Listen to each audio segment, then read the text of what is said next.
Welcome, welcome. I have been muted this whole damn time. I just realized it. My name is Mark Childress. I am your host. I am a licensed mortgage banker. Been doing this for 12 years. And within that 12-year period, man, I've seen some things. I've talked to a lot of people, in really weird positions, and good positions, and bad positions, and everywhere in between. And one thing I realize is that when it comes to the community, you know what I'm saying, to the community. Ain't a lot of us that actually have a lot of knowledge about what finances, whether it be budgeting, whether it be credit, or especially homeowning, because a lot of us don't. Unfortunately, we don't own homes. Um, not to anyone's fault. I mean, houses are expensive as hell right now, and because of that, I want to make sure that y'all get the game so that we can be put into a position that elevates us, not just ourselves, but our future generations to come, to be able to experience and do the things that a lot of other cultures have been able to do via, whether it be selling the house at some point in time, leveraging the equity out of the house, which is what we're actually going to talk about today. This is actually like my favorite topic to talk about is, equity, because so many people, especially homeowners, there's debt that's happening, and or they had that we have debt, obviously, and a lot of people don't know that you can leverage the cash in your house to be able to do whatever you want to do. You want to take a trip, you want to pay off bills or consolidate your bills, you want to buy a business or build a business. You can do whatever you want when it comes to the equity in your house. That's one of the number one things that I love about home ownership, is that you have this surplus of cash, kind of like, it's not necessarily at your fingertips, but it's at your fingertips at the same time. You know what I'm saying? So I want to get y'all the game. I was speaking. Actually, I wasn't speaking. I was looking on Facebook earlier, and I'm in this group, and the guy, some guy, I don't know, he asked the group, like, when did you know, or what was it that like changed your life? What was the aspect, or what did it take to get your life to change? And being in the mortgage game, it allowed me to be around people who um, were affluent, or speak to people who were affluent, along with working with folks who they were making money. You know what I'm saying? People was making money. They owned homes for the most part, buying cars. Like it was a real wild time, to be quite frank with you. I wasn't one of them individuals that was doing all of that. I was doing some of it, but that wasn't really my lane. But yet again, being able to see how people did their taxes, for self-employed clients, seeing how people pull equity out and what they pulled equity out for, and how it affected their payment, at that point in time, it was like really eye-opening to me.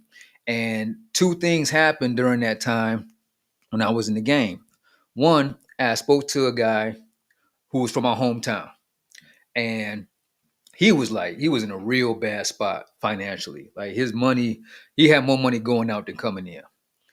And I had an opportunity to save him, like, it was like $1,500 a month, right? Based off of what he was paying out on the house, his credit cards, with the car, whatever bills he had, basically.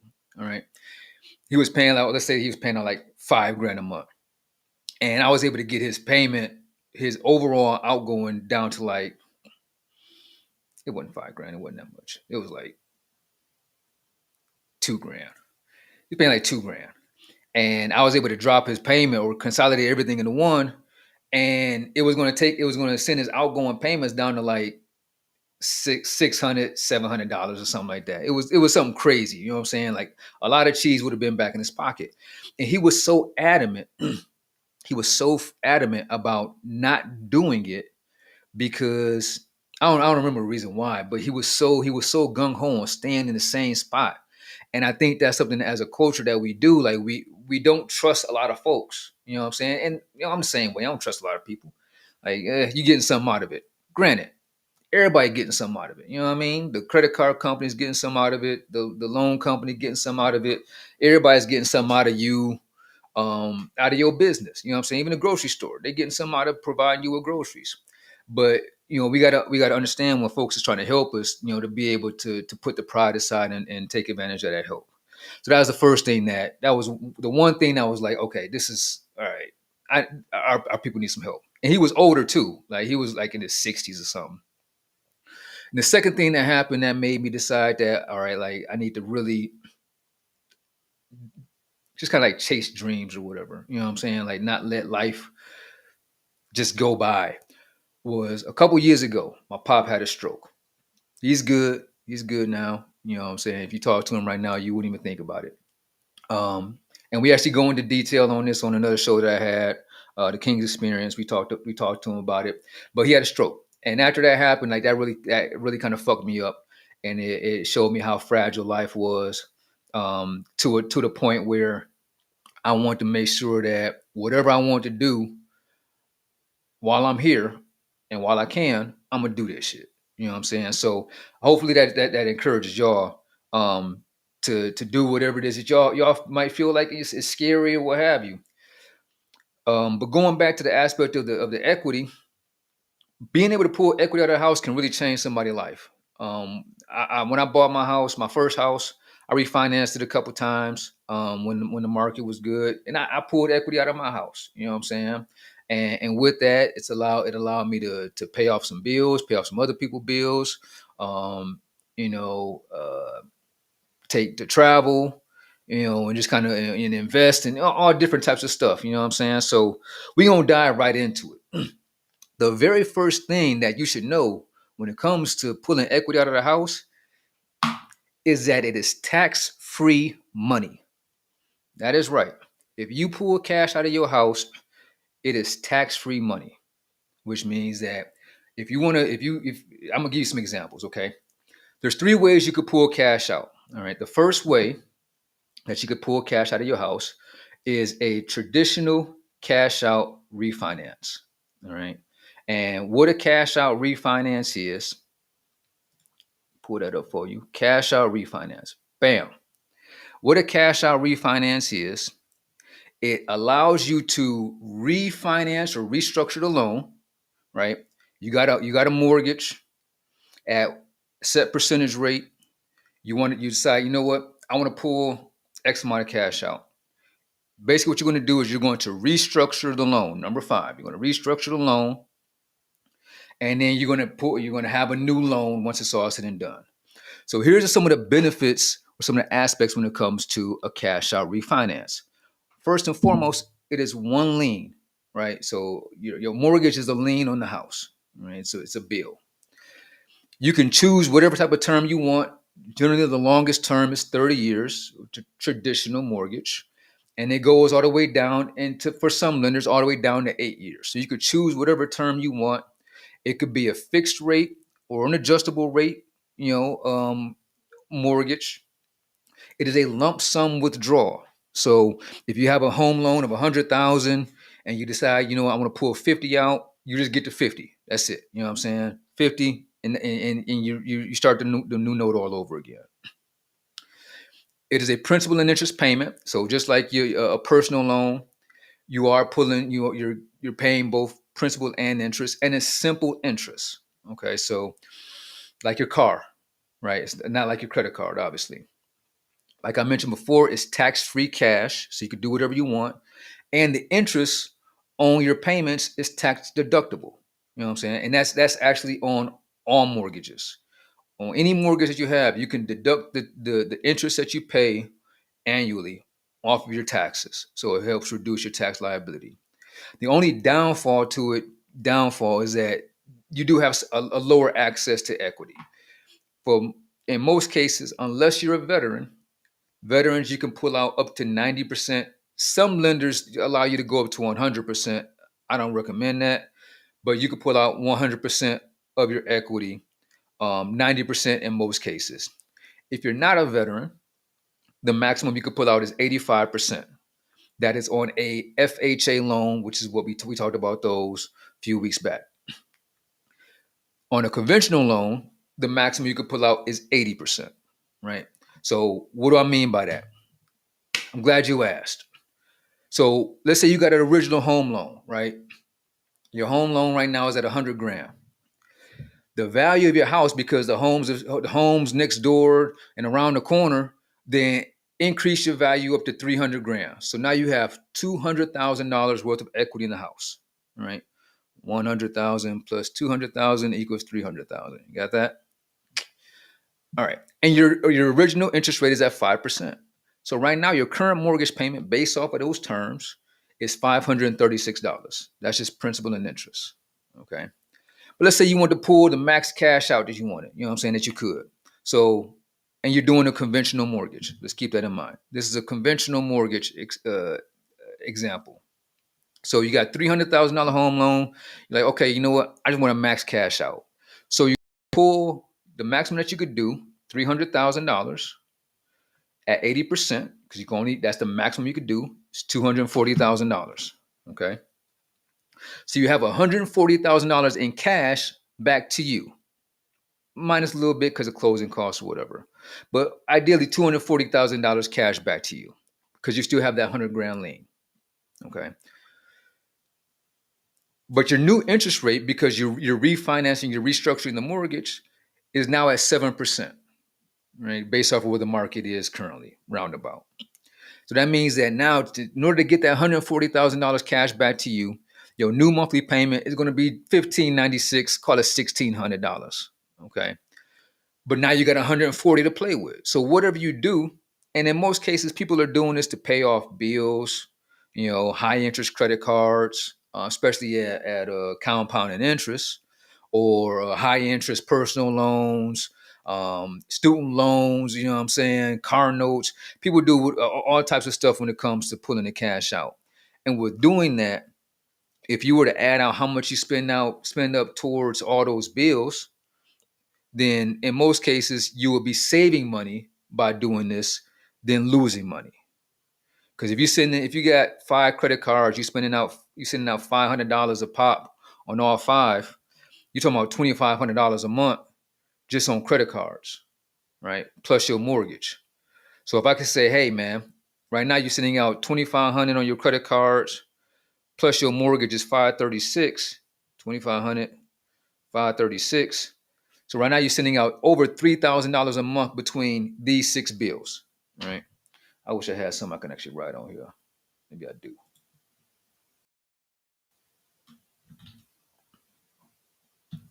Sending out over $3,000 on your credit cards and your mortgage. And if I tell you, hey, we can roll all that into one note,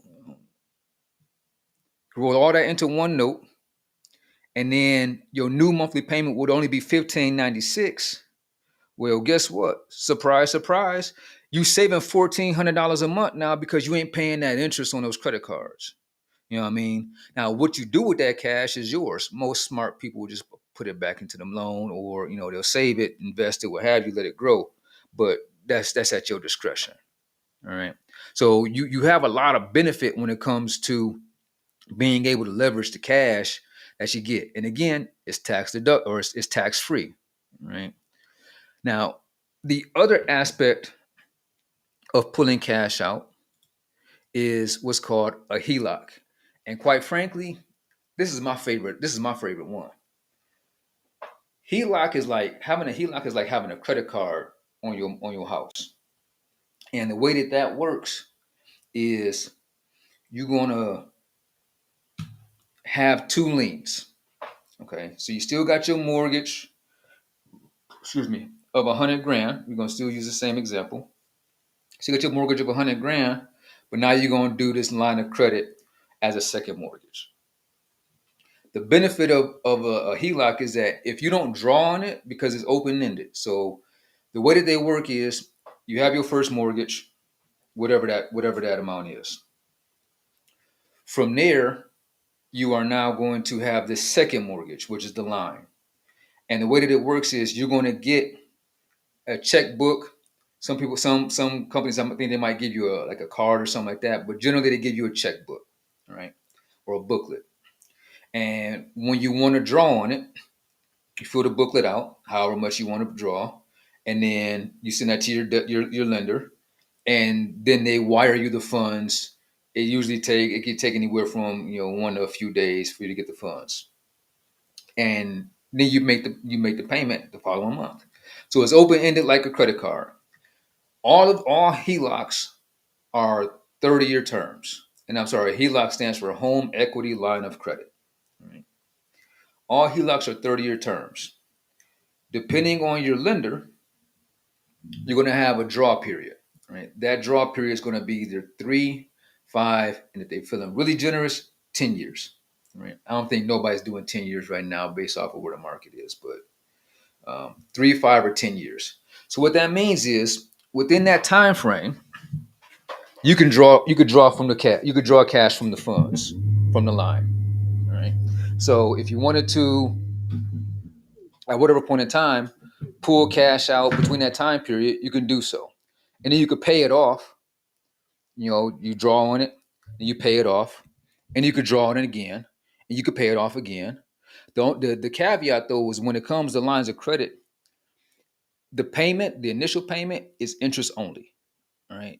So that's the one caveat. If you want to pay the balance down, you do have to make a bigger payment, but you do have that flexibility with it being interest only. Um, it does require a strong credit profile, usually 700 plus in order to get a line. And like I said, it is an additional lien. So you have two liens on your house with doing a line of credit. And the other aspect is that the rates are adjustable and they adjust based off of the prime rate. So whenever the feds make their announcements about rates going up or what have you, your rate could change at that point in time. Right? Again, the cash is tax free, so you can do what you please with it. And then again, the payments are tax deductible, so you can actually write off the interest payments on the note as well. Right? And the most beautiful part about this is that you have a larger access to equity. So this is really contingent upon your credit profile. If you have a stronger credit profile like 740, 740, 750 and above, then depending on your lender, you can draw up to in some cases up to 90% of the equity out of the house. Right? If your credit is lower, then in some cases it'd be like 80 to 85%. So it just depends on what your credit profile is like. So this is why it's important to have your shit right. Okay. Now with that, here's the example. Let's say your house is valued at 300 grand. All right. You still have your first lien of 100,000. Right. You still make your payments on that. That's the 536 payment. Right. We talked about earlier. Now, because you're able to pull out 90% of the value of the house, now you have access to $170,000 worth of equity. Right. So 270 will be your maximum loan amount between both loans at $300,000. And because the line of credit it's a variable note and it's a little bit more aggressive, the interest rates are a bit higher. So let's say they're at like 9%. Right? But here's the cool thing. If you don't draw on the line, you ain't making no payments. Right? So that line could sit dormant and you're not making payments on that at all. The only time you make payments is after you draw on it. And some lenders, you got to talk to your lender. Some lenders will require you to make an initial draw. Like the company I work for, they require you to draw 50. They require an initial draw of 50 grand up front, at least a minimum 50 grand. You could pay that shit back, right? But that's what you're going to be sending out or pulling out up front. Now, if you were to do that, if you were to take the maximum line, you were to pull all that shit out, 170, you did an initial draw on 170 from jump, your interest only payment will be 1275. Okay. 1275 will be interest only. And that's for that duration of that draw period. So it might be for, like I said, 3 years, 5 years, 10 years, right? Where you have to make that, where you can make interest only or you can make principal and interest payments. But after that 10th year, whatever that draw period is over, you go into repayment. So your repayment, only thing that changes, unless the interest rate changes, is going to be the fact that you're now paying principal on this note. So you're paying the 1275 in interest, right? If you just paid interest for the 10 years or however long, okay, all you did was paid interest, you ain't paid the balance down at all. And it came to time, this is based off of a 10-year draw, right? So at that point, you got 20 years left to repay this note. Your monthly payment will be 1529 for the line of credit plus the 536 for the first note, right? Hopefully that makes sense. So you do have some flexibility when it comes down to it. Um, I know a lot of folks who use or who have lines. Many don't use it because it's kind of like an emergency fund to a degree, and because it is interest only. When it comes time for that, if they want to do a remodel on a house, you know what I'm saying? Then they can pull that equity out of the home, pay as they need to, which is really probably the most popular thing that people use lines of credit for, is to do renovations. And that's simply because they don't know how much they're going to need for the renovation. So they don't want to do a lump sum. They'd rather have the line, they can pay as they go, you know what I'm saying? And then pay it off as they need if they hit a max, or if the budget ends up being a little bit bigger than what they were hoping. So those two are typically the most popular: line of credit and a cash out refinance. Now, I will say this: the process of taking advantage of either, it can vary. Some people, some lenders, it might take 30 days to restructure the note to close. On a refinance, or for lines of credit, sometimes they're a bit faster, a little bit quicker, because there's a lot less documentation that's required. That's another cool thing about the line of credit, is that in most cases you don't have to verify a lot of stuff. You don't have to verify your income.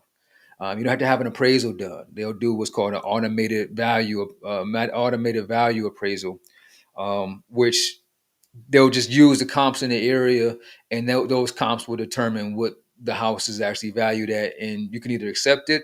If you accept it, cool. If not, then you got to pay for an appraisal, and appraisals are generally an out of pocket expense in itself. Refinances a lot of times don't have appraisals either, but it just depends on the area, where you live at. But in some cases, kind of like 50-50. Maybe at this point, maybe like more like 70. Now I say like 65, 35 on actual refinances. So these are the two most common types of ways to pull cash out of the house. And quite frankly, with the way that the market is right now compared to where it was, say, 5 years ago, a lot of people ain't really doing number one, the refinance, because they're sitting at low interest rates. A lot of the people who have purchased homes prior to let's say 2022 are sitting at really great rates, like twos and threes. Shit, some people sitting in the ones. So they're not going to restructure them notes for anything just because they paying so little in interest on those, right? So lines of credit is going to be the number one that people are going to look for to leverage their cash. And then the number two, unless they absolutely have to refinance a house for whatever reason, whether it be a divorce, buyout, or saying some crazy shit like that, because that happens too. You get divorced, your wife wants half, and they taking half, so they taking your equity. So you got to refinance the house now, give her the equity, and then now you got a new loan. Or you can't refinance the house because you don't qualify, or because the payment's too high, or because whatever reason, right? And then you got to sell the house. That's another avenue that happens too, But I digress. The third type of way to pull cash out of the house is what's called a home equity loan, HEL. And a home equity loan, very similar to a line of credit. It is a second mortgage. Start there. It's a second mortgage. It's closed ended. So just like a cash out refinance, it means that you're just going to get a lump sum of cash at the closing table, and that's the money that you had to play with. You can't, every time you want to pull cash out, you got to do it all over again, right? But take that back. Whenever you want to pull cash out, you have to pay that loan off and then do it all over again. So it's not like a line of credit where you can just leverage it as you want or as you need. This one you gotta pay it off in order to do it again, right? Again, there are different terms when it comes to a home equity loan. You could do a 30-year loan, you could do a 25-year, you could do a 20. I ain't really seeing too many 15s out there, but you have some options when it comes to the payback in that sense. And like I mentioned, it's a lump sum withdrawal. So if you're just looking for 50 grand, all right, you're getting 50 grand. That's it. Um, the payments on home equity loans are both principal and interest, just like your first note. So you are paying it all back immediately. And it does require a decent credit score as well, generally above 700 in order to get a home equity loan. You know, every lender is a little bit different because they borrow. You borrowing their money, so they'll have their own overlays or their own guidelines when it comes down to it. But in most cases, you're gonna need at least a 700 score. Right. Again, it is an additional lien. It's a second mortgage. The interest rates are generally fixed on home equity loans, on closed-end loans. And like I mentioned before, it is tax free as far as the cash that you get back, and is also tax deductible as far as the monthly payments that you make. The interest is tax deductible, right? The whole payment ain't tax deductible. And with the home equity loan, you do have a little bit less access to equity. And again, that's based off your credit. Some lenders will allow you to go up to 90. Some will only allow you to go up to 85. Hell, some would don't even allow you to go up to 80, quite frankly. So it just depends on where your profile is and how much equity you have. So just to give y'all some numbers on that, right? You got you had your original mortgage, right? We are the loan, the original loan is still the same. 100 grand. What is it? What would I say it was? 100 grand at 5%, $536 payment. That's still the same, right? You still got that, right? But now you got this new loan. So the maximum that you could take out, like I mentioned, is in the dollar amount is going to be 155 grand, right? That's if they cap you at 85%, right? So 300,000 times 0.85 gives you a total loan amount of 255. You still owe 100 on the first, right? So 100 of that is accounted for. So leaving you with 155 max that you can actually tap into, right? Now, again, like lines of credit, the interest rates are a bit higher on home equity loans. So I just use like a random rate at 10%. Okay. So at 10%, based off of that 30-year note, this would be your payment. So you got your 1360 principal and interest plus your 536 for your first note. And that is your total monthly payment when it comes to your mortgage. All right. Now, I'm I'm kind of biased when it comes to the home equity loan, just because right they're they're closed in. You know, this ain't the type of loan that if you need 10 grand, or 5 grand, these ain't the types of loans that you want to tap into this type of stuff for. And primarily because when it's all said and done, you still got closing costs that gets factored into um, these debts. You know what I'm saying? These loans. So you paying to get this cash. Shit ain't free. You know what I'm saying? Just because you got the equity don't mean that the shit's free. Ain't nothing free. But if you have ambitions and dreams and desires and what have you, I've seen people use lines of credits to finance TV shows, right? Or to finance movies. I've seen people use home equity loans to pay off debt. I've seen people refinance their houses to send their kids to college. You know what I'm saying? Like people pull cash out to build new homes, right? People pull cash out to do all these things because, quite frankly, it's cheaper to leverage someone else's money than it is to leverage your own money. You know, and what I mean by that is when you understand that debt isn't a bad thing, right? Some debt is not a bad thing. Some debt is not a bad thing, and that some debt is a car, and a mortgage. Those are your sum debts, right? Those are good debts. When you leverage those debts, it allows you to be able to take advantage of other avenues. If you know that, if you've seen the stock market, perfect example, right? You want to use your money to make money. And that's what people who leverage the equity in out of their home, most of them do. They use that money to make more money. I talked about the aspect of having bills, right?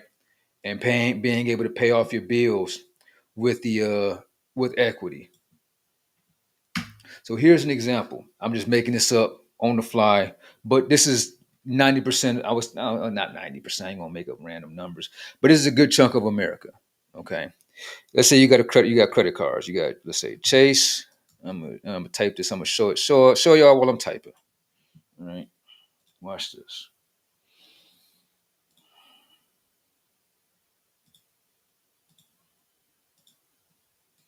All right, so you got Chase credit card. Let's say the balance of it is like 5 grand, and then you have a monthly payment. The minimum monthly payment at 5 grand, let's say, is like 230. Okay, minimum payment,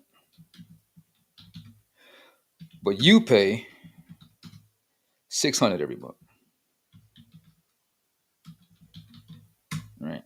Then you got, let's say, Wells Fargo credit card, and this balance is at, let's say, 3 grand. Right. And the payment on this is at 120 a month. Same minimum payment. Let me copy this.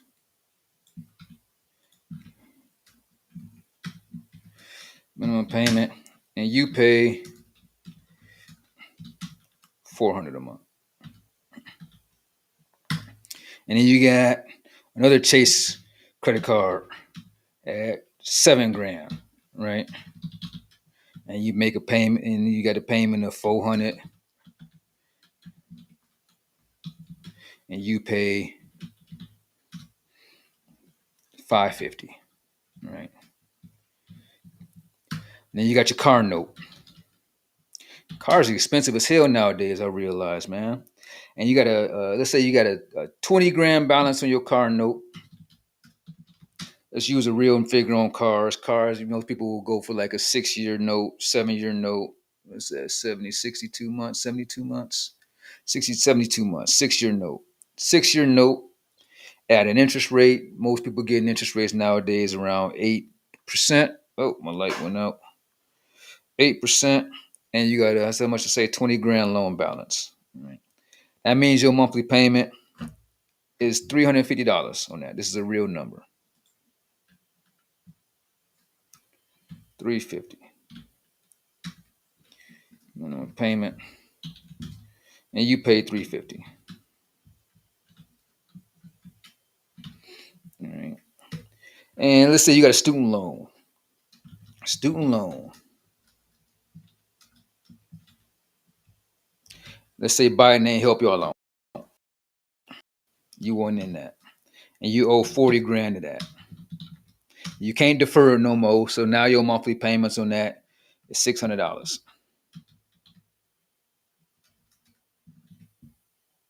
and you pay $600. If my other light go on, go off. I have to take a pause. So let's add this up real quick. I'm gonna go do this real quick while I'm adding it up. So you got 600 and 600. That's 1,200 plus 400. That's what, 1,600 plus 550 plus 350. So now you're sending out between these 1, 2, 3, 4, 5 bills, $2,500 a month.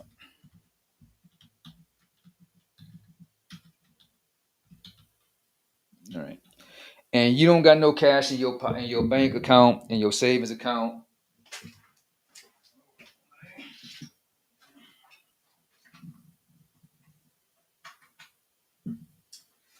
All right, sorry about that.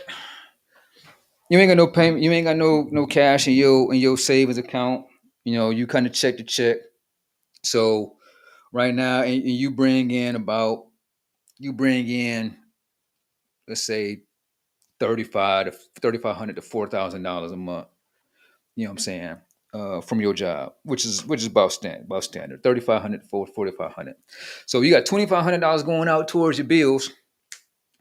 You still got rent, right? You still got groceries, you still got utilities. We ain't even factored all that in, right? So if I was to tell you, all right, right now you're sending out $2,500 a month on all these bills, why don't you restructure or do a second mortgage, or you know what I'm saying, a line of credit, and now you go from sending out this 2,500 a month to sending out what we gonna use? What was the number? 1596. You know what I'm saying? On one of the lines or on a cash out refinance. You mean to tell me that you'd rather send out way more money per month? You know what I'm saying? Like this is the math. This is how people are making money and saving money, because now they ain't got this large overhead. Plus these accounts right here, not that. These three, this is all compound interest, which means that if you notice on your credit card statement, this minimum payment generally is the majority of that payment goes towards interest, right? And that interest is what's tacked on to your balance. So it's not like, oh well, I paid the balance now, I paid the made the payment. Only 40 bucks or 100 bucks or whatever it is went towards that 5K balance, which is why you keep that card open for so long, or keep a balance on that card for so long, because they just tacking that shit on top of the balance. You know what I'm saying? And you constantly you paying it, but you paying it down to the exact same thing that it was before. It's getting hot. Um, so this is the beauty of it, and this is how other folks, this is how other people are able to leverage their cash, and save cash and make money and invest their money, because now they ain't sending out this $2,500 a month. Now they're sending out $1,500 a month. They got that extra cash in their hand, and they can invest it. You know what I'm saying? They can save it. Now they got a rainy day fund. You know what I mean? This is where we say that, not all debt is bad debt. This is an example of good debt, because this shit right here, this is bad debt. So it's like, how much is it gonna take to turn one of them white only pies? You know what I'm saying? Because this is no longer a white only pie. If that makes sense, right? So you can leverage the cash, but please, like, if you have access to it and you need it, take advantage of it. And the best way to do it, like I said before, is this joker right here. Ain't it? It's the line of credit. You could pull the line, and if you don't need it, you don't use it. And if you need it, you can use it. Plain and simple. you know.